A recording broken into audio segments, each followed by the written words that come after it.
ਬਿਸਮਿਲ੍ਲਾਹਿਰਰਹਿਮਾਨਿਰਰਹੀਮ ਤੇ अस्सलाम वालेकुम। 6 ਅਗਸਤ ਪਾਕਿਸਤਾਨ ਦੇ ਵਿੱਚ ਬੁੱਧ ਦੀ ਸ਼ਾਮ ਤੇ ਅੱਜ ਦੇ ਪੰਜਾਬੀ ਵੀਲੌਗ 'ਚ ਚੜ੍ਹਦੇ ਤੇ ਲਹਿੰਦੇ ਪੰਜਾਬ ਦੇ ਸੱਜਣਾ ਤੇ ਮਿੱਤਰਾਂ, ਭੈਣਾਂ ਤੇ ਭਰਾਵਾਂ, ਮਾਵਾਂ ਤੇ ਬਜ਼ੁਰਗਾਂ ਨੂੰ ਜੀ ਆਇਆਂ ਨੂੰ। ਅੱਜ ਦੀ ਸਭ ਤੋਂ ਪਹਿਲੀ ਖਬਰ ਜੇ ਤੇ ਅਸੀਂ ਚਾਨਣ ਪਾਉਣਾ ਉਹ ਲਾਹੌਰ ਦਾ ਜਨਾਹ ਹਾਊਸ। ਆਹੋ, ਇਹ ਉਹ ਘਰ ਹੈ ਜਿਹਦੇ ਬਾਰੇ ਆਖਿਆ ਜਾਂਦਾ ਹੈ ਕਿ ਇਹ ਅੰਗਰੇਜ਼ ਦੇ ਜ਼ਮਾਨੇ 'ਚ ਕਾਇਦੇ ਆਜ਼ਮ ਸਾਹਿਬ ਨੇ ਖਰੀਦਿਆ ਸੀ, ਪੂਰੇ ਪੈਸੇ ਦੇ ਕੇ ਖਰੀਦਿਆ ਸੀ, ਪਰ ਉਹਦਾ ਕਬਜ਼ਾ ਉਹਨਾਂ ਨੂੰ ਕਦੇ ਨਾ ਲੱਭਾ। ਜਿਸ ਵੇਲੇ ਪਾਕਿਸਤਾਨ ਬਣ ਗਿਆ ਤੇ ਉਦੋਂ ਵੀ ਉਹਨਾਂ ਨੇ ਕਬਜ਼ਾ ਮੰਗਿਆ ਤੇ ਫੌਜ ਵਾਲਿਆਂ ਆਖਿਆ ਵੀ ਨਹੀਂ, ਇਹ ਤਾਂ ਸਾਨੂੰ ਬੜਾ ਹੀ ਜ਼ਰੂਰੀ ਚਾਹੀਦਾ ਹੈ ਤੇ ਸਾਡੇ ਇਸਤੇਮਾਲ 'ਚ ਹੈ, ਅਸੀਂ ਤੁਹਾਨੂੰ ਨਹੀਂ ਦੇ ਸਕਦੇ। ਮਤਲਬ ਕਿ ਬਾਬਾ ਜੀ ਨੂੰ ਵੀ ਠੋਕ ਕੇ ਅਗਲਿਆਂ ਨੇ ਜਵਾਬ ਦੇ ਛੱਡਿਆ। ਬਾਬਾ ਜੀ ਨੂੰ ਇਹਦਾ ਕਬਜ਼ਾ ਤੇ ਕਦੇ ਨਾ ਲੱਭਾ, ਲੇਕਿਨ ਆਖਿਰਕਾਰ ਬਾਬਾ ਜੀ ਨੂੰ ਇਹਦਾ ਕਬਜ਼ਾ ਲੱਭਾ ਜਾ ਕੇ 2023 'ਚ। ਹਾਂਜੀ, ਪਾਕਿਸਤਾਨ ਬਣਨ ਤੋਂ ਤੁਸੀਂ ਆਪੇ ਹੀ ਹਿਸਾਬ ਲਾ ਲਓ ਕਿ ਕੋਈ 76 ਸਾਲਾਂ ਬਾਅਦ ਬਾਬਾ ਜੀ ਨੂੰ ਇਹਦਾ ਕਬਜ਼ਾ ਲੱਭਾ। ਉਹ ਵੀ ਕਬਜ਼ਾ ਜ਼ੁਬਾਨੀ ਕਲਾਮੀ। ਉਹ ਕਬਜ਼ਾ ਉਦੋਂ ਲੱਭਾ ਜਦੋਂ ਸੂਟ ਕਰਦਾ ਸੀ ਇਹਨੂੰ ਬਾਬਾ ਜੀ ਦਾ ਘਰ ਕਰਾਰ ਦੇਣਾ। ਉਸ ਤੋਂ ਪਹਿਲਾਂ ਇਹ ਕੋਰ ਕਮਾਂਡਰ ਹਾਊਸ ਹੀ ਰਿਹਾ ਔਰ ਇਹ ਕੈਂਟ ਦੇ ਵਿੱਚ ਹੈ, ਮਾਲ 1 ਦੇ ਸਾਹਮਣੇ ਬਿਲਕੁਲ, ਔਰ ਉਹਦੇ ਬਿਲਕੁਲ ਸਾਹਮਣੇ ਮਲਕ ਰਿਆਜ਼ ਸਾਹਿਬ ਨੇ ਇੱਕ ਮਾਲ ਵੀ ਬਣਾਈ ਹੈ। ਜ਼ਾਹਿਰ ਹੈ ਕੈਂਟ 'ਚ ਬਣਾਈ ਹੈ ਤੇ ਫੌਜੀ ਜਰਨੈਲਾਂ ਦੀ ਮਦਦ ਨਾਲ ਹੀ ਬਣਾਈ ਹੋਏਗੀ, ਲੇਕਿਨ ਅੱਜ ਕੱਲ੍ਹ ਉਹੀ ਜਰਨੈਲ ਜਿਹੜੇ ਨੇ ਉਹਨਾਂ ਨੇ ਲਾਠੀ ਚੁੱਕੀ ਹੋਈ ਹੈ ਮਲਕ ਰਿਆਜ਼ ਦੇ ਖਿਲਾਫ ਵੀ। ਹੁਣ ਫੈਸਲਾ ਇਹ ਕੀਤਾ ਕਿ 7 ਤਾਰੀਖ ਨੂੰ ਬੈਰੀਆ ਟਾਊਨ ਦੀ ਤਮਾਮ ਜਿਹੜੀ ਜਾਇਦਾਦ ਹੈ ਉਹਨੂੰ ਨਿਲਾਮ ਕਰ ਦੇਣਾ। ਮਲਕ ਰਿਆਜ਼ ਦੇ ਉੱਤੇ ਪ੍ਰੈਸ਼ਰ ਇਹ ਹੈ ਕਿ ਇਮਰਾਨ ਖਾਨ ਦੇ ਖਿਲਾਫ ਬਿਆਨ ਦੇ ਦੇਗਾ ਤੇ ਜਾਨ ਛੱਡ ਦਿਆਂਗੇ, ਵਰਨਾ ਤੁੰਨ ਕੇ ਰੱਖ ਦਿਆਂਗੇ। ਬਹਰਹਾਲ ਹਜੇ ਤੱਕ ਤੇ ਮਲਕ ਰਿਆਜ਼ ਅੜਿਆ। ਉਹ ਕਹਿੰਦੇ ਨੇ ਕਿ ਜੀ ਮੈਂ ਬਿਆਨ ਨਹੀਂ ਦੇਣਾ, ਮੈਂ ਨਾ ਜ਼ਰਦਾਰੀ ਦੇ ਖਿਲਾਫ ਦਿੱਤਾ, ਨਾ ਸ਼ਰੀਫਾਂ ਦੇ, ਤੇ ਨਾ ਮੈਂ ਇਮਰਾਨ ਖਾਨ ਦੇ ਖਿਲਾਫ ਦੇਣਾ। ਮੈਂ ਕਾਰੋਬਾਰੀ ਬੰਦਾ, ਮੈਂ ਕਾਰੋਬਾਰ ਹੀ ਕਰਨਾ ਚਾਹੁੰਦਾ। ਲੇਕਿਨ ਹੁਣ ਵੇਖਣਾ ਇਹ ਹੈ ਕਿ ਜਨਰਲ ਸਾਹਿਬਾਨ ਜਿਨ੍ਹਾਂ ਨੇ ਮਾਜ਼ੀ 'ਚ ਬੜੇ ਸਾਰੇ ਰਿਟਾਇਰਡ ਜਨਰਲ ਉਹਨਾਂ ਦੇ ਮੁਲਾਜ਼ਮ ਵੀ ਰਹੇ ਨੇ ਤੇ ਉਹਨਾਂ ਕੋਲੋਂ ਮਾਲ ਪਾਣੀ ਵੀ ਚੰਗਾ ਖਾਧਾ ਤੇ ਹੁਣ ਉਹਨਾਂ ਨੂੰ ਮਾਫੀ ਦਿੰਦੇ ਨੇ ਜਾਂ ਉਹਨਾਂ ਨੂੰ ਤੁੰਨ ਕੇ ਰੱਖਣ ਦਾ ਹੀ ਪ੍ਰੋਗਰਾਮ ਰੱਖਦੇ। ਬਹਰਹਾਲ ਮਾਲਵਾਨ 'ਚੋਂ ਬਾਹਰ ਨਿਕਲਦੇ ਤੇ ਸਾਹਮਣੇ ਪਾਸੇ ਇਸ ਵੇਲੇ ਫਿਰ ਅਸੀਂ ਕੋਰ ਕਮਾਂਡਰ ਹਾਊਸ ਦੀ ਗੱਲ ਕਰਨੇ। ਕੋਰ ਕਮਾਂਡਰ ਹਾਊਸ ਜਿਹੜਾ ਉਹ 9 ਮਈ 2023 ਤੱਕ ਤੇ ਕੋਰ ਕਮਾਂਡਰ ਹਾਊਸ ਹੀ ਰਿਹਾ। ਉਸ ਦਿਨ ਉੱਥੇ ਇੱਕ ਤੁਹਾਨੂੰ ਪਤਾ ਹੈ ਸਾਜ਼ਿਸ਼ ਰਚਾਈ ਗਈ ਔਰ ਜਿਸ ਤਰੀਕੇ ਨਾਲ ਇੱਕ ਡਰਾਮਾ ਕੀਤਾ ਗਿਆ, ਸਾਰੀ ਸਿਕਿਉਰਿਟੀ ਕੈਂਟ 'ਚੋਂ ਗਾਇਬ ਕੀਤੀ ਗਈ। ਨਾ ਪੁਲਿਸ, ਨਾ ਲਾਗੇ ਦੇ ਥਾਣਿਆਂ ਦੀ ਪੁਲਿਸ, ਨਾ ਕੋਈ SHO ਤੇ ਨਾ ਕੁਇਕ ਰਿਸਪੌਂਸ ਜਿਹੜੀ ਫੋਰਸ ਜਿਹੜੀ ਹਰ ਕੋਰ ਕਮਾਂਡਰ ਦੇ ਨਾਲ ਲੱਗੀ ਹੁੰਦੀ ਹੈ, ਜਿਹੜੀ ਹਰ ਕੈਂਟ ਦੇ ਵਿੱਚ ਹੁੰਦੀ ਹੈ। ਔਰ ਕੈਂਟ ਦੇ ਵਿੱਚ ਤੁਹਾਨੂੰ ਪਤਾ ਹੈ ਚਿੜੀ ਪਰ ਨਹੀਂ ਮਾਰ ਸਕਦੀ, ਲੇਕਿਨ ਉਦਣ ਉੱਥੇ ਸਭ ਕੁਝ ਹੋਇਆ।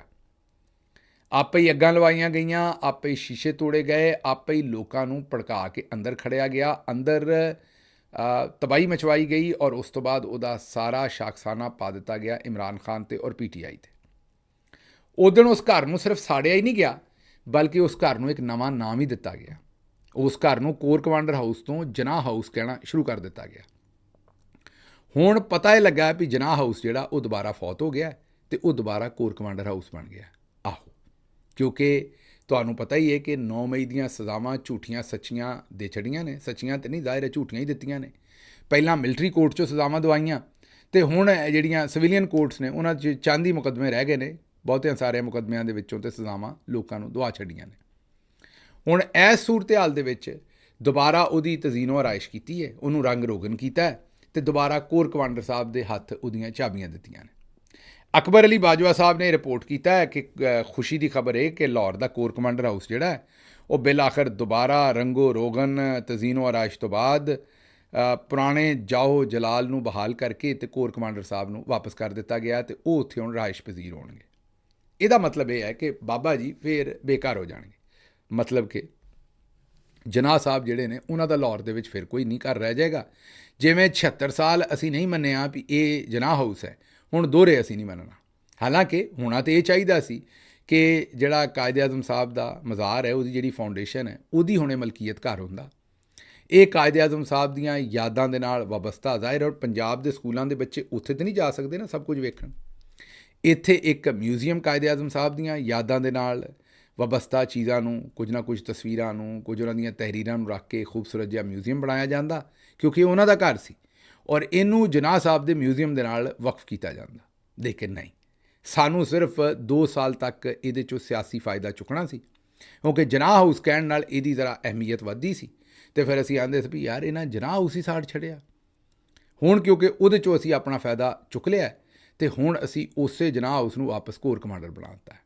ਹੁਣ ਅਗਰ ਬਾਬਾ ਜੀ ਕਬਰ 'ਚੋਂ ਨਿਕਲ ਕੇ ਆ ਕੇ ਵੀ ਆਪਣੇ ਘਰ ਦੀ ਦੁਬਾਰਾ ਮਲਕੀਅਤ ਮੰਗਣ ਤੇ ਅਸੀਂ ਉਹਨਾਂ ਨਾਲ ਫਿਰ ਉਹੀ ਇਲਾਜ ਕਰਾਂਗੇ ਜਿਹੜਾ ਅਸੀਂ ਕਰਦੇ ਹੁੰਦੇ ਹਾਂ।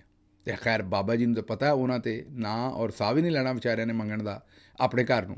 ਲੇਕਿਨ ਬਹਰਹਾਲ ਕਹਿਣ ਦਾ ਮਤਲਬ ਇਹ ਹੈ ਕਿ ਜਨਾਹ ਹਾਊਸ ਵਿਚਾਰਾ ਅੱਜ ਤੋਂ ਦੁਬਾਰਾ ਮਰ ਗਿਆ ਤੇ ਹੁਣ ਕੋਰ ਕਮਾਂਡਰ ਹਾਊਸ ਫਿਰ ਤੋਂ ਜ਼ਿੰਦਾ ਹੋ ਗਿਆ। ਕਦੇ ਸਾਨੂੰ ਖੁਦਾ ਨਾ ਖਾਸਤਾ ਦੋਹਰੇ ਜ਼ਰੂਰਤ ਪਈ ਇਸੇ ਕੋਰ ਕਮਾਂਡਰ ਹਾਊਸ ਨੂੰ ਜਨਾਹ ਹਾਊਸ ਕਹਿਣ ਦੀ ਤੇ ਕਹਿ ਲਾਂਗੇ, ਵਰਨਾ ਫਿਲਹਾਲ ਆਖਰੀ ਖਬਰਾਂ ਆਉਣ ਤੱਕ ਹੁਣ ਮੈਨੂੰ ਲੱਗਦਾ ਵੀ ਅਗਲੇ 50-100 ਸਾਲ ਦੁਬਾਰਾ ਇਹਦੇ ਨਾਲ ਜਨਾਹ ਹਾਊਸ ਦਾ ਨਾਮ ਹੀ ਨਹੀਂ ਆਏਗਾ। ਇਹ ਸਿਰਫ ਔਰ ਸਿਰਫ ਕੋਰ ਕਮਾਂਡਰ ਹਾਊਸ ਹੀ ਰਹੇਗਾ। ਮਾਜ਼ਰਤ ਮੈਂ ਚਾਹੁੰਦਾ ਕਾਇਦੇ ਆਜ਼ਮ ਸਾਹਿਬ ਕੋ ਖੁਸ਼ ਹੋਣੇ ਨੇ, ਚਲੋ 2 ਸਾਲ ਹੀ ਉਹਨਾਂ ਨੂੰ ਇਸ ਘਰ ਦਾ ਕਬਜ਼ਾ ਮਿਲਿਆ, ਕਾਗਜ਼ਾਂ 'ਚ ਹੀ ਗੱਲਬਾਤ 'ਚ ਹੀ, ਲੇਕਿਨ ਮਿਲਿਆ ਤਾਂ ਸਹੀ। ਬਹਰਹਾਲ ਅੱਜ ਉਹ ਕਬਜ਼ਾ ਦੋਹਰੇ ਖੋਹ ਲਿਆ ਗਿਆ। ਹੁਣ ਚੱਲਦੇ ਅਗਲੀ ਖਬਰ ਵਾਲੇ ਪਾਸੇ। ਇਹ ਕੰਮ ਤੇ ਜਿਹੜਾ ਹੋਣਾ ਸੀ ਉਹ ਹੋ ਗਿਆ। ਇਹ ਜ਼ਰਾ ਖਬਰ ਸੁਣ ਲੈਣਾ। ਖਬਰ ਇਹ ਹੈ ਕਿ ਮੌਲਾਨਾ ਅਜਮਲ ਕਾਦਰੀ ਉਹਨਾਂ ਨੇ ਇਹ ਆਖਿਆ ਹੈ ਕਿ ਮੌਜੂਦਾ ਹਾਈਬ੍ਰਿਡ ਸਿਸਟਮ ਨੇ ਪਾਕਿਸਤਾਨ ਨੂੰ ਤਰੱਕੀ ਦੇਣ ਦੇ ਤਕਾਜ਼ੇ ਪੂਰੇ ਕੀਤੇ ਨੇ। ਅਗਰ ਇਹ ਨਿਜ਼ਾਮ ਬਿਲਾ ਤਅੱਤਲ ਇੰਜ ਹੀ ਚੱਲਦਾ ਰਿਹਾ ਤੇ ਪਾਰਲੀਮੈਂਟ 2034 ਤੱਕ ਕੰਮ ਕਰਦੀ ਰਹੀ, ਮਾਸ਼ਾਅੱਲਾ, ਬੱਲੇ ਬੱਲੇ ਬੱਲੇ। तमाम ਸਰਵਿਸਿਜ਼ ਚੀਫ ਨੂੰ 5 ਸਾਲ ਤੋਂ ਬਾਅਦ ਮਜ਼ੀਦ 5 ਸਾਲ ਦਾ ਵਕਤ ਦਿੱਤਾ ਗਿਆ ਤੇ ਮਾਮਲਾਤ ਫਿਰ ਬਿਹਤਰ ਹੋ ਜਾਣਗੇ ਤੇ ਪਾਕਿਸਤਾਨ ਤਰੱਕੀ ਕਰੇਗਾ। ਮਤਲਬ ਇਹਨਾਂ ਨੇ ਜੋ ਗੱਲਾਂ ਫੀਲਡ ਮਾਰਸ਼ਲ ਸਾਹਿਬ ਆਪ ਕਹਿਣਾ ਚਾਹੁੰਦੇ ਨੇ ਉਹ ਜਨਾਬ ਅਜਮਲ ਕਾਦਰੀ ਸਾਹਿਬ ਨੇ ਕਹਿ ਛੱਡੀਆਂ ਨੇ। ਦੂਸਰੇ ਲਫ਼ਜ਼ਾਂ 'ਚ ਤੁਸੀਂ ਇਹ ਕਹਿ ਸਕਦੇ ਹੋ ਕਿ ਅਜਮਲ ਕਾਦਰੀ ਸਾਹਿਬ ਨੇ ਜਨਰਲ ਸਾਹਿਬ ਦਾ ਨੁਮਾਇੰਦਾ ਬਣਦਿਆਂ ਹੋਇਆਂ, ਉਹਨਾਂ ਦਾ ਤਰਜਮਾਨ ਬਣਦਿਆਂ ਹੋਇਆਂ ਕੌਮ ਨੂੰ ਇਹ ਦੱਸਿਆ ਕਿ ਮੁਲਕ ਥੋੜ੍ਹਾ ਜਿਹਾ ਸਹੀ ਪਟੜੀ ਤੇ ਚੜ੍ਹ ਗਿਆ, ਲੇਕਿਨ ਲੋੜ ਅਸਲ ਦੇ ਵਿੱਚ ਇਹ ਹੈ ਕਿ ਜੇ ਜਨਰਲ ਸਾਹਿਬ ਨੂੰ 5 ਸਾਲ ਤੇ ਪਹਿਲਾਂ ਦਿੱਤੇ ਨੇ ਤੇ 5 ਸਾਲ ਹੋਰ ਵੀ ਦੇ ਦਿਓ। ਮਤਲਬ ਹੁਣ ਤੁਹਾਨੂੰ ਪਤਾ ਕਿ ਜਨਰਲ ਸਾਹਿਬ ਰਿਟਾਇਰ ਹੋ ਰਹੇ ਨੇ ਅਕਤੂਬਰ-ਨਵੰਬਰ 'ਚ। 2 ਸਾਲ ਤੇ 26ਵੀਂ ਤਰਮੀਮ ਤੋਂ ਬਾਅਦ ਉਹਨਾਂ ਨੇ ਆਪੇ ਹੀ ਆਪਣੇ ਆਪ ਨੂੰ ਦਿੱਤੇ ਨੇ, ਜਿਹੜੇ ਕਿ ਜ਼ਾਹਿਰ ਹੈ ਕਾਨੂੰਨੀ ਤੌਰ ਤੇ ਠੀਕ ਨਹੀਂ, ਉਹਨਾਂ ਰਿਟਾਇਰ ਹੋ ਕੇ ਚਲੇ ਜਾਣਾ। ਲੇਕਿਨ ਬਹਰਹਾਲ ਇਹਨਾਂ 2 ਸਾਲਾਂ ਤੋਂ ਬਾਅਦ 5 ਸਾਲ ਹੋਰ ਅਜਮਲ ਕਾਦਰੀ ਸਾਹਿਬ ਉਹਨਾਂ ਵਾਸਤੇ ਮੰਗਣ ਡਏ ਨੇ। ਮਾਮਲਾ ਜਾਣ ਡਿਆ 2034 ਤੱਕ ਆਉਂਦੇ ਨੇ, 2034 ਤੱਕ ਇਹ ਹੀ ਰੱਖਣਾ ਕੰਮ। ਅਸੈਂਬਲੀਆਂ ਵੀ ਲੰਮੀਆਂ ਕਰ ਦਿਓ, ਸਰਵਿਸਿਜ਼ ਚੀਫ ਵੀ ਰੱਖ ਲਓ, ਮਤਲਬ ਇਲੈਕਸ਼ਨ ਵੀ ਨਾ ਕਰਾਓ 2034 ਤੱਕ। ਇਹ ਅਜਮਲ ਕਾਦਰੀ ਸਾਹਿਬ ਹੈ ਕੌਣ ਨੇ? ਇਹ ਉਹ ਹੀ ਨੇ ਜਿਨ੍ਹਾਂ ਨੇ ਇੱਕ ਵਾਰ TV ਤੇ ਬਿਆਨ ਦਿੱਤਾ ਸੀ ਕਿ ਮੈਨੂੰ ਔਰ ਮੇਰੇ ਸਾਥੀਆਂ ਨੂੰ ਨਵਾਜ਼ ਸ਼ਰੀਫ ਸਾਹਿਬ ਨੇ ਇਸਰਾਈਲ ਭੇਜਿਆ ਸੀ ਇੱਕ ਵਫਦ ਬਣਾ ਕੇ ਤਾਂ ਕਿ ਇਸਰਾਈਲ ਦੇ ਨਾਲ ਮਾਮਲਾਤ ਪਾਕਿਸਤਾਨ ਦੇ ਠੀਕ ਕਰੀਏ। ਹੁਣ ਜ਼ਰਾ ਗੂੜੇ ਤਰੀਕੇ ਨਾਲ ਵੇਖੋ ਤਾਂ ਤੁਹਾਨੂੰ ਸਮਝ ਆਏਗੀ ਕਿ ਕਾਦਰੀ ਸਾਹਿਬ ਇਕੱਲੇ ਨਵਾਜ਼ ਸ਼ਰੀਫ ਦੇ ਨੁਮਾਇੰਦੇ ਹੀ ਨਹੀਂ ਸਨ ਉਸ ਵੇਲੇ। ਉਹ ਨਵਾਜ਼ ਸ਼ਰੀਫ ਤੇ ਸਾਡੇ ਜਰਨੈਲਾਂ ਦੇ ਮੁਸ਼ਤਰਕਾ ਨੁਮਾਇੰਦੇ ਸਨ, ਕਿਉਂਕਿ ਅੱਜ ਉਹ ਜਨਰਲ ਸਾਹਿਬਾਨ ਦੇ ਸਪੋਕਸਪਰਸਨ ਬਣੇ ਨੇ।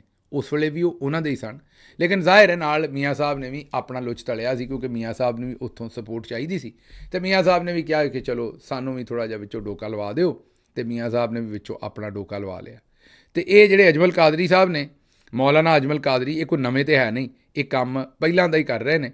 ਲੇਕਿਨ ਚਲੋ ਇਹਨਾਂ ਦੇ ਲਈ ਵੀ ਇੱਥੇ ਸਕਰੀਨ ਦੇ ਉੱਤੇ ਤੁਹਾਨੂੰ ਮਸਤੀ ਖੇਲ ਸਾਹਿਬ ਨੂੰ ਲਿਆਉਣਾ ਪੈਣਾ, ਔਰ ਨਾਲ ਤੁਹਾਨੂੰ ਜਿਹੜਾ ਉਹ ਮੁਜੱਸਮਾ ਸੀ ਜਾਂ ਯਾਦਗਾਰ ਸੀ ਜਿਹੜੀ ਚੁੱਕ ਪ੍ਰੋਗਰਾਮ ਵਾਲੀ, ਉਹ ਵੀ ਸਕਰੀਨ 'ਤੇ ਰੱਖਣੀ ਪੈਣੀ ਹੈ, ਕਿਉਂਕਿ ਇਹ ਵੀ ਉਸੇ ਜ਼ਦ ਦੇ ਵਿੱਚ ਹੀ ਖਬਰ ਆ ਰਹੀ ਹੈ।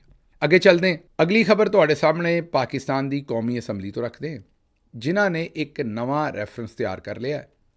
ਰੈਫਰੈਂਸ ਇਹ ਹੈ ਕਿ ਜਨਾਬ ਸ਼ੇਖ ਵਕਾਸ ਅਕਰਮ ਸਾਹਿਬ ਦੇ ਬਾਰੇ ਉਹਨਾਂ ਆਖਿਆ ਕਿ ਉਹ ਬੜੇ ਮਹੀਨਿਆਂ ਤੋਂ ਅਸੈਂਬਲੀ ਨਹੀਂ ਆਏ, ਸ਼ਾਇਦ 40 ਦਿਨ ਤੋਂ ਨਹੀਂ ਆਏ, ਇਸ ਲਈ ਉਹਨਾਂ ਦੀ ਰੁਕਨੀਅਤ ਅਸੀਂ ਖ਼ਤਮ ਕਰ ਦੇਣੀ ਹੈ। ਹੈਰਾਨੀ ਦੀ ਗੱਲ ਇਹਦੇ 'ਚ ਇਹ ਹੈ ਕਿ ਜਨਾਬ ਨਵਾਜ਼ ਸ਼ਰੀਫ ਸਾਹਿਬ 6-6 ਮਹੀਨੇ ਅਸੈਂਬਲੀ ਨਹੀਂ ਆਉਂਦੇ, ਲੇਕਿਨ ਉਹਨਾਂ ਦੀ ਰੁਕਨੀਅਤ ਚੱਲ ਰਹੀ ਹੈ। ਲੇਕਿਨ ਸ਼ੇਖ ਵਕਾਸ ਅਕਰਮ 40 ਦਿਨ ਅਸੈਂਬਲੀ ਨਹੀਂ ਆਇਆ ਅਤੇ ਉਹਦੀ ਰੁਕਨੀਅਤ ਜਿਹੜੀ ਹੈ ਉਹ ਮੁਅੱਤਲ ਕਰ ਦੇਣੀ ਹੈ। ਬਹਰਹਾਲ ਇਹ ਵੀ ਇੱਕ ਨਵਾਂ ਕੰਮ ਕਰਨ ਲੱਗੇ ਨੇ।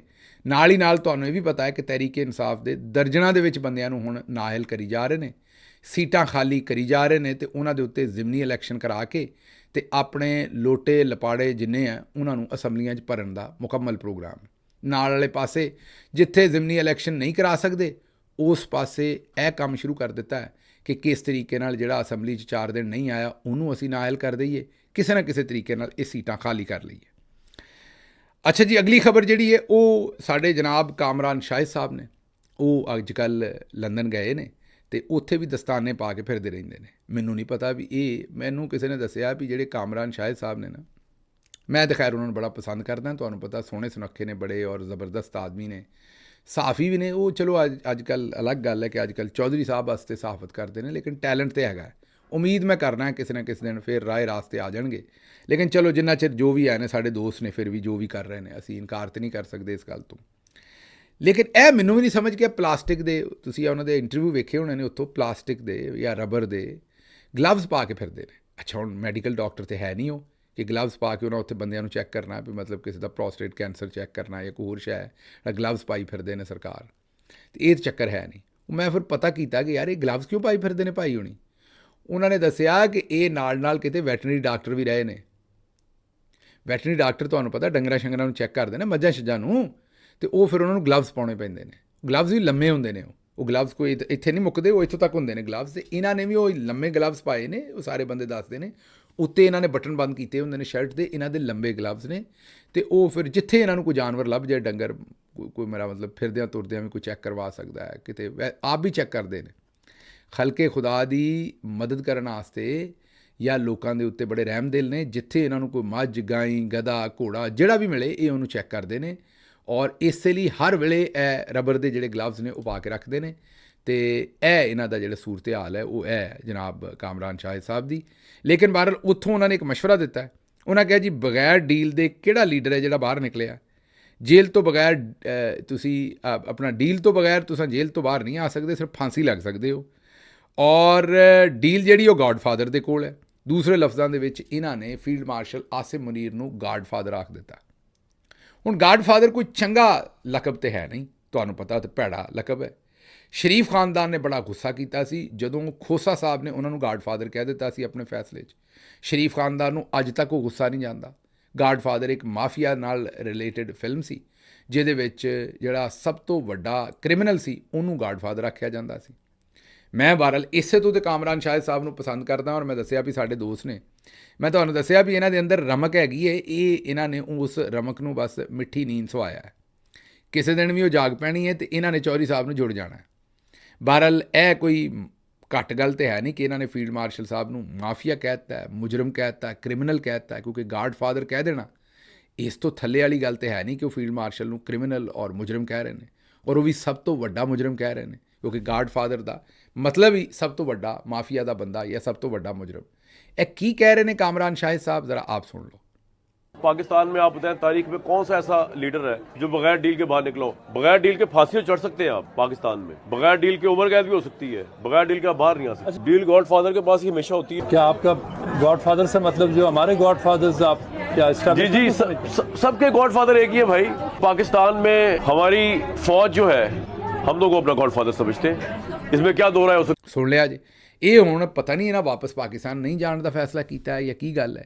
ਹੁਣ ਪਤਾ ਨਹੀਂ ਦਸਤਾਨੇ ਪਾ ਕੇ ਇੱਥੇ ਹੀ ਮੱਝਾਂ ਮੁੱਝਾਂ ਹੀ ਚੈੱਕ ਕਰਦੇ ਫਿਰਨਗੇ ਜਿੱਥੇ ਵੀ ਲੰਦਨ ਦੇ ਵਿੱਚ ਗਾਈਆਂ ਸ਼ਾਈਆਂ, ਜਾਂ ਇਹ ਵਾਪਸ ਵੀ ਜਾਣਾ ਚਾਹੁੰਦੇ ਨੇ। ਲੇਕਿਨ ਫੀਲਡ ਮਾਰਸ਼ਲ ਨੂੰ ਜਰਾਇਮ ਪੇਸ਼ਾ ਕਹਿਣਾ, ਮਾਫੀਆ ਕਹਿਣਾ, ਵਾਕਈ ਇਹ ਤਗੜਾ ਕੰਮ ਹੀ ਕੀਤਾ ਕਾਮਰਾਨ ਸ਼ਾਹਿਦ ਸਾਹਿਬ ਨੇ।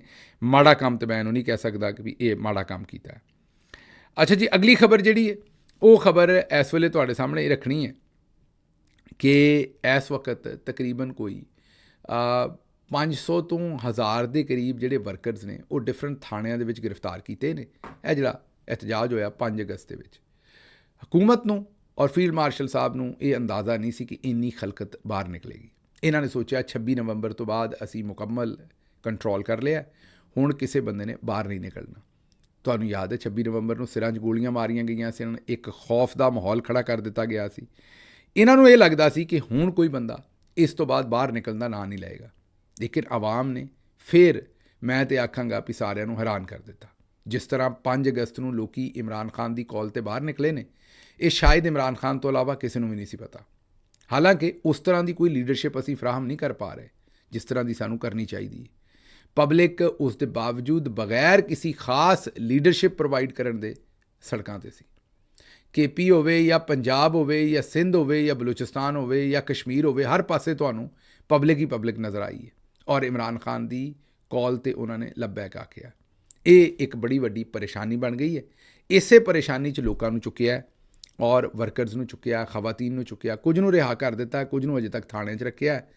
ਉਮੀਦ ਅਸੀਂ ਇਹੀ ਕਰਾਂਗੇ ਕਿ ਸਾਡੇ ਜਿਹੜੇ ਜਿਤਨੇ ਵੀ ਸਾਡੇ ਵਕਲਾ ਨੇ ਉਹ ਭਰਪੂਰ ਕੋਸ਼ਿਸ਼ ਕਰਨਗੇ ਕਿ ਇਹ तमाम ਜਿਹੜੇ ਲੋਕ ਗ੍ਰਿਫਤਾਰ ਨੇ ਇਹਨਾਂ ਨੂੰ ਫੌਰੀ ਜਲਦੀ ਤੋਂ ਜਲਦੀ ਜਿਹੜਾ ਉਹ ਰਿਹਾ ਕਰਵਾਇਆ ਜਾਏ।